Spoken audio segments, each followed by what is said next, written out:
अस्सलाम वालेकुम फ्रेंड्स, क्या हाल है आपके। उम्मीद करता हूँ आप सब खैरियत से होंगे। मैं हूँ आपका दोस्त मोहम्मद जवाद और आप देख रहे हैं टेक विद जवाद।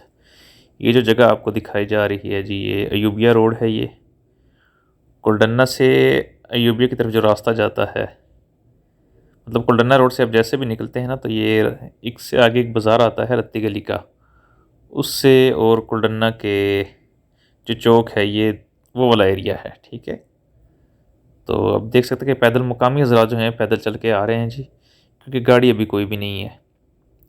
और बर्फ़ जो पड़ी नज़र आ रही है आपको, तकरीबन 1.5 से 2 इंच बर्फ़ है ये। ठीक है, ये जो इस साइड पे आपको दिखाई दे रही है ये थोड़ी ज़्यादा है, लेकिन जो रोड के ऊपर आपको नज़र आ रही है तकरीबन 1.5 से 2 इंच बर्फ़ है ये। ठीक है जी, वो जो मशीनरी है, जो वो रोड साफ़ करने वाली जो मशीन होती है, अगर वो आ जाती तो उम्मीद है कि रोड क्लियर हो सकता था, लेकिन कोई समझ नहीं है जी मशीनरी कहाँ है।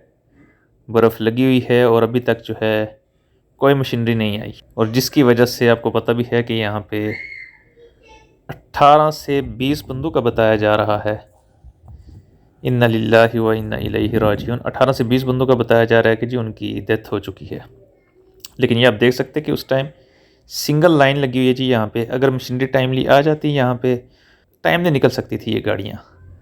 तकरीबन असर का टाइम है जी, असर से मगरिब के दरमियान का वक्त है ये।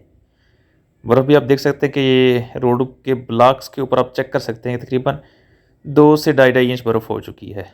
ठीक है, तो ये आप देख सकते हैं कि सिंगल लाइन लगी है। अगर यहाँ पे मशीनरी आ जाती तो गाड़ियाँ सुकून से निकल सकती थी, लेकिन मशीनरी नहीं आई जी, जिसकी वजह से लोग फंसे रहे और बंदों की मौत वाक़ हुई है।